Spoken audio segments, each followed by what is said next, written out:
রমিন গোলদারের দুর্দান্ত গোল, ডার্বির রং আরো একবার লাল হলুদ, মশালের তেজ ফুরায়নি, মশাল জ্বলছে। আজকে মশাল তো জ্বললো এবং নৌকা দখল করে নিল ইস্ট বেঙ্গলের প্লেয়াররা। ভাই আউটস্ট্যান্ডিং কিন্তু আজকে আমরা একটা ডার্বি ম্যাচ দেখলাম। হ্যাঁ, হাই স্কোরিং ম্যাচ হয়নি, কিন্তু ম্যাচের যে লড়াই সেটা কিন্তু আজকে আমরা দুর্দান্ত উপভোগ করলাম এবং ইস্ট বেঙ্গল কিন্তু আরো একটা ডার্বি ম্যাচ জিতে নিল। তো ডার্বি ম্যাচ নিয়ে কথা বলার রয়েছে। ইস্ট বেঙ্গলের সিনিয়র দল ঘরের মাঠে কিন্তু মোহামেডানের বিরুদ্ধে খেলতে চলেছে, সেই নিয়েও আপডেট শেয়ার করার রয়েছে। তাই ভিডিও শুরু করার আগে একটাই রিকোয়েস্ট, চ্যানেলে যারা প্রথমবারের জন্য এসেছো মনে করে চ্যানেলটাকে সাবস্ক্রাইব করে নিও, তাহলে প্রিয় দলের খেলার সমস্ত আপডেট তোমরা এখানে পেয়ে যাবে। তো সবার প্রথমে যদি আজকের ম্যাচ নিয়ে কথা বলি, তো ব্যারাকপুরে কিন্তু আরো একবার মশাল জ্বলে উঠল। এই বছরটা ইস্ট বেঙ্গলের জন্য সত্যি একটা অসাধারণ বছর হচ্ছে। পরপর রিলায়েন্স ফাউন্ডেশন ডার্বি, বয়স ভিত্তিক দলের ডার্বির রং কিন্তু আমরা লাল হলুদ দেখছি এবং আজকেও তার অন্যথা হয়নি। আজকেও কিন্তু ইস্ট বেঙ্গলের একটা ছোবল এবং সেখান থেকেই মোহনবাগান সুপার জায়েন্টকে হারিয়ে দিয়ে কিন্তু টানা 4টে ম্যাচ, গ্রুপ স্টেজের 4টে ম্যাচ জিতে কিন্তু পয়েন্ট টেবিলের একদম টপে রয়েছে এই মুহূর্তে ইস্ট বেঙ্গল। এবং মোহনবাগান কিন্তু তারা যথেষ্ট চাপে পড়ে গেল। যেই Mohun Bagan super giant last year defending champion হয়েছিল, তারা খেলতে এসেছে ট্রফি ডিফেন্ড করতে রিলায়েন্স ফাউন্ডেশন ডেভেলপমেন্ট লিগে। তো সেখানে কিন্তু তারা ইস্ট বেঙ্গলের বিরুদ্ধে এই বছরে একদমই ভালো করতে পারলো না। আজকের যদি আমরা ম্যাচ নিয়ে কথা বলি, প্রথম থেকেই ইস্ট বেঙ্গলেরই কিন্তু আমরা অ্যাটাক দেখলাম। তো ইস্ট বেঙ্গলের কাছে একটা পেকা গুইটে রয়েছে। ভাই মনে হচ্ছিল যে একজন বিদেশি প্লেয়ার খেলছে। যেভাবে তার বলের প্রতি কন্ট্রোল, মিডফিল্ডে বল হোল্ড করতে পারে, সামনে এগিয়ে যেতে পারে। আজকে তো বারবারই আমরা দেখছিলাম পেকাগুইটাকে উইং ব্যাক হিসাবে খেলতে থাকে, উইঙ্গারের মতন মনে হচ্ছিল যে উইং থেকে বেশ কিছু তাকে ক্রস করতে দেখলাম, বেশ কিছু সেট পিস নিতে দেখলাম এবং সে সামনের দিকে যে খেলতে জানে সেটাও দেখলাম, যে বক্স টু বক্স মিডফিল্ড যাকে বলে, পুরো 90 মিনিট এবং তারপরে অতিরিক্ত সময়তেও আজকে পেকাগুইটে আউটস্ট্যান্ডিং। লাস্ট ডার্বি ম্যাচে পেকাগুইটে তার মাথা গরমের জন্য তাকে রেড কার্ড দেখতে হয়েছিল, 10 জনে ইস্ট বেঙ্গল হয়ে গিয়েছিল। আজকে পেকাগুইটে আমার চোখে অন্তত প্লেয়ার অফ দ্য ম্যাচ। এবং মিডফিল্ডে আরও কিছু প্লেয়ারের কথা বলবো, রিকি এবং অনন্তু, তারা যেভাবে পুরো মিডফিল্ড ইস্ট বেঙ্গলে ডমিনেট করছিল, সেখানে একা কিন্তু পড়ে যাচ্ছিল বারবারই কিন্তু মোহনবাগানের মিডফিল্ডার গুণরাজ। নো ডাউট গুণরাজও ভালো খেলেছে, সেও কিছু কিছু ক্ষেত্রে একটু মাথা গরম করেছে, কিন্তু পুরোপুরি ইস্ট বেঙ্গলের মাঝ মাঠের যা অ্যাটাক ছিল প্রথম 20-25 মিনিট, মানে ইস্ট বেঙ্গলের যে অ্যাটাক ছিল প্রথম 20-25 মিনিট, সেখানে মোহনবাগান রীতিমতন কাবু হয়ে গিয়েছিল। তো সেই জায়গাতে ডেগি কার্ডোসও কিন্তু একদমই প্রথমের দিকে 28 মিনিটের মাথায় জোড়া পরিবর্তন করে। তো সেই জায়গায় খুব ভুল না করলে আয়ুষ অধিকারী নাকি একটা নাম প্লেয়ারটার, খুব ভালো প্লেয়ারটার মধ্যে বল কন্ট্রোল রয়েছে, সে কিন্তু ফাউল আর্ন করতে জানে, সামনের দিকে এগিয়ে যেতে জানে। তো ওভারঅল কিন্তু সে নামার পর কিছুটা হলেও মোহনবাগান খেলা ধরেছিল, কিন্তু ইস্ট বেঙ্গলের আক্রমণ যে সবসময় অল টাইম সেখানে ছিল। প্রথমের দিকে আমরা দেখলাম একটা দেবজিৎ, সে হেড নিয়েছিল কিন্তু একটা হালকা ডিফ্লেকশন হয়, বল বেরিয়ে যায়। আরও একটা দেবজিৎ হেড নেয়, সেটা কিন্তু গোলকিপার প্রিয়াংশ দুবে সে কিন্তু আটকে দিয়েছিল। এবং আরও একটা ক্ষেত্রে ফ্রি হেডার পেয়ে গিয়েছিল দেবজিৎ, যদি রাখতে পারতো সেখানেই ইস্ট বেঙ্গল গোল পেয়ে যেত। তো এতগুলো ক্ষেত্রে কিন্তু দেবজিৎই ভালো চান্স পাচ্ছিল। এবং এছাড়া কিন্তু আমরা অন টার্গেট দু একটা শট সেভ করতেও দেখি।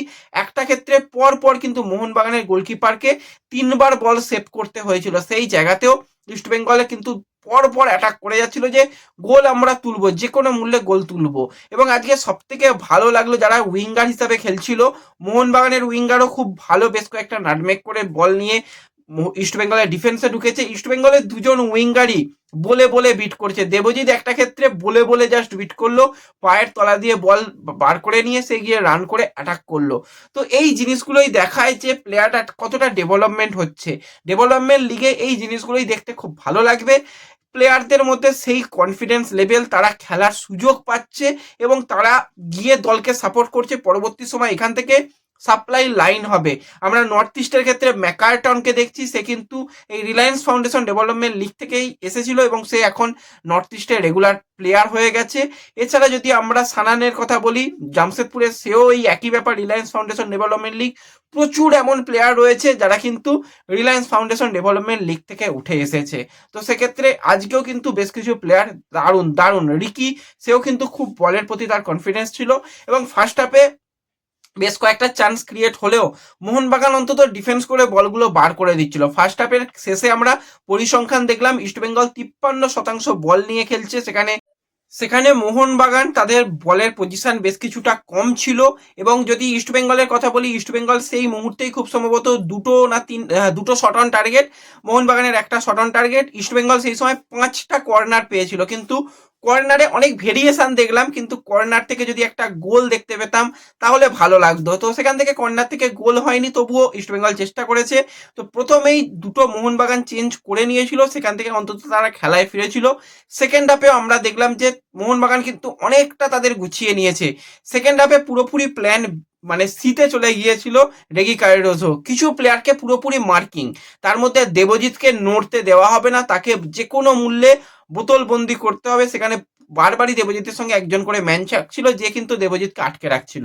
এবং পেকা গুইটেকে 3জন মিলে মার্কিং করা হচ্ছিল, যে গুইটের পায়ে বল গেলেই ভাই চাপ হয়ে যাচ্ছে, সেখান থেকে আর কোনোভাবেই আমরা কিছু করতে পারছি না।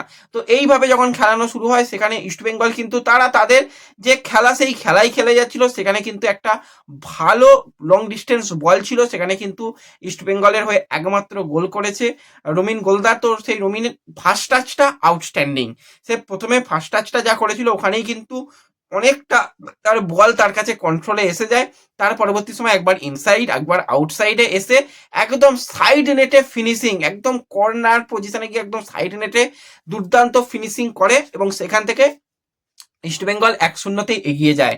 এরপরেও প্রচুর চান্স ক্রিয়েট হয়েছে, অফসাইড দুটো দলের প্লেয়াররাই করেছে, সেখানে অনেক তারা এগিয়ে যাচ্ছিল গোল করার জন্য। আরও একটা ক্ষেত্রে একদম পেকা গুইটের দুর্দান্ত শট নিয়েছিল, সেখানে কিন্তু মোহনবাগানের গোলকিপার একটা ব্রিলিয়ান্ট সেভ দিয়েছিল, তা না হলে সেখান থেকেও হয়তো ইস্টবেঙ্গল গোল পেয়ে যেতে পারতো। ইস্টবেঙ্গল সেকেন্ড গোলের জন্য মুখিয়েছিল, প্রচুর চেষ্টা করেছিল। দেখে খারাপ লাগলো যে মোহনবাগানের সেই অ্যাপ্রোচটা নেই, যে আমরা গোল খেয়ে গেছি, চলো গিয়ে আমরা গোল দিয়ে আসবো। তাদের মূলত খেলা সেই ব্যাকপাস মিডফিল্ড থেকে গিয়ে ওই উইংয়ে, কোনো রকম সামনের দিকে থ্রু বল যায়নি। জুলফিকার একটা ক্ষেত্রে তাকে একটুখানি সতর্ক থাকতে হয়েছিল, গোল সেভ দিতে হয়েছিল, এছাড়া জুলফিকার রীতিমতন দাঁড়িয়েছিল। আর আরও কিছু প্লেয়ারের কথা বলবো সোনাম ডিফেন্সে, সোনাম এবং তার সাথে আরও একজন যে ডিফেন্ডার খেলছিল, নামটা এই মুহূর্তে মনে পড়ছে না, আউটস্ট্যান্ডিং। দুজন প্লেয়ারের যে কম্বিনেশন আমরা দেখতে পাচ্ছি, পরবর্তী সময় এরা রিজার্ভ টিমেও খেলবে, অসাধারণ। এবং সোনাম যে পরিমাণে নিজেকে ডেভেলপমেন্ট করেছে, তাকে যদি আমরা ইস্টবেঙ্গলের ব্যাকআপ অপশন হিসাবেও ভাবি, খারাপ হবে না। সোনাম কিন্তু অনেকটা তার খেলাটাকে উন্নতি করেছে এবং সোনাম নো ডাউট একজন কোয়ালিটি প্লেয়ার, সেটা কিন্তু সে বারবারই প্রমাণ করছে। তো পরবর্তী সময় প্রচুর আজকে যেটা দেখা গেল যে ইয়েলো কার্ড, প্লেয়ার নামছে, কিছু ফাউল করছে, রেফারি সঙ্গে সঙ্গে ইস্টবেঙ্গলের প্লেয়ারকে ইয়েলো কার্ড, 5টা না 6টা ইয়েলো কার্ড ইস্টবেঙ্গলের প্লেয়ারকে দেওয়া হচ্ছিল। আমার তো একটা সময় মনে হচ্ছিল যে ভাই আজকেও মনে হয় ইস্টবেঙ্গলকে 10 জনে করে দেবে, রেফারি যা খেলা হচ্ছে। তো যাই হোক, সেখান থেকে আর সেই রকম কেউ ডবল ইয়েলো কার্ড পায়নি। শেষ পর্যন্ত মাথা ঠান্ডা রেখে ইস্টবেঙ্গল ম্যাচটা জিতলো, আরও একটা ক্লিন শিট এলো, পরপর হ্যাট্রিক হয়ে গেল 3টে ম্যাচে, 3টে কিন্তু ক্লিন শিট রাখতে পারলো। প্রথম ম্যাচে বড় ব্যবধানে ইস্টবেঙ্গল জিতেছিল, কিন্তু 2টো গোল হজম করতে হয়েছিল। তার পরপর 3টে ম্যাচ কিন্তু ইস্টবেঙ্গল ক্লিন শিট রাখতে পেরেছে। জুলফিকার গাজী ভালো তার পারফরমেন্স আমরা দেখতে পাচ্ছি। ইস্টবেঙ্গলের পুরো টিম, তার সেই টিম ওয়ার্কও কিন্তু খুব ভালো হয়েছে। এবং সর্বোপরি মোহনবাগান এই একটা গোলও পরিশোধ করতে পারলো না। মোহনবাগানের আজকের এই যে হার, সেটা কিন্তু তাদের অনেকটা পিছিয়ে দিতে পারে। শেষ ম্যাচে কিন্তু তাদের মাস্ট উইন ম্যাচ হয়ে গেল, জিততে হবে, বড় ব্যবধানে জিততে হবে, তা না হলে চাপ হয়ে যাবে। তো সেক্ষেত্রে আজকে তারা যথেষ্ট চাপে পড়ে গেল এবং আজকে ম্যাচ শেষে কিন্তু দেখতে পেলাম যে নৌকা দখল, সেরকম একটা সেলিব্রেশন, এই অনেক পুরাতন সেলিব্রেশন, সেটা কিন্তু আজকে যুব প্লেয়ারদের কাছ থেকে দেখতে পেলাম। ভালো লাগলো। আজকে মাঠে ইস্টবেঙ্গল সমর্থক, মোহনবাগান সমর্থকরা মাঠ ভরিয়ে তুলেছিল, মোটামুটি ঠিকঠাক লেগেছে এবং খুব ভালো খেলা হয়েছে। তোমরা খেলাটা কিরকম এনজয় করেছো অবশ্যই আমাকে কমেন্টে জানিও। আর খেলা দেখার ব্যবস্থা করে দিয়েছিলাম, আশা করছি খেলা দেখতে কারোর অসুবিধা হয়নি। তো এরপর যদি আমরা একটুখানি ইস্টবেঙ্গলের সিনিয়র দলকে নিয়ে কথা বলি। আগামীকাল ইস্টবেঙ্গল নিজেদের ঘরের মাঠে মোহামেডানের বিরুদ্ধে প্রস্তুতি ম্যাচ খেলতে চলেছে। হ্যাঁ, প্রস্তুতি ম্যাচ আমরা দেখতে পাবো। যারা মাঠে যাবে সরাসরি মাঠ থেকে প্রস্তুতি ম্যাচ দেখতে পাবে, কারণ এই ম্যাচটা কিন্তু ওপেন ম্যাচ করা হয়েছে। পুরোপুরি দুপুর 3টা থেকে খেলা শুরু হবে। তোমরা মাঠে চলে যাও, গিয়ে কোনো রকম টিকিটের তো ব্যাপারই নেই, গিয়ে তোমরা এই প্র্যাকটিস ম্যাচটা দেখতে পারো এবং সেখানে ইস্টবেঙ্গলের নবনিযুক্ত বিদেশি প্লেয়ারকেও ব্যবহার করার চিন্তাভাবনা থাকবে। রাতের ডিটেল আলোচনা এই নিয়ে থাকবে যে ইস্টবেঙ্গলের কি প্ল্যানিং রয়েছে, সমস্ত নিয়েই আলোচনা থাকবে এই ভিডিওতে। এটুকুই। ভিডিও ভালো লাগলে লাইক শেয়ার করে দিও। দেখা হবে পরবর্তী ভিডিওতে। ধন্যবাদ।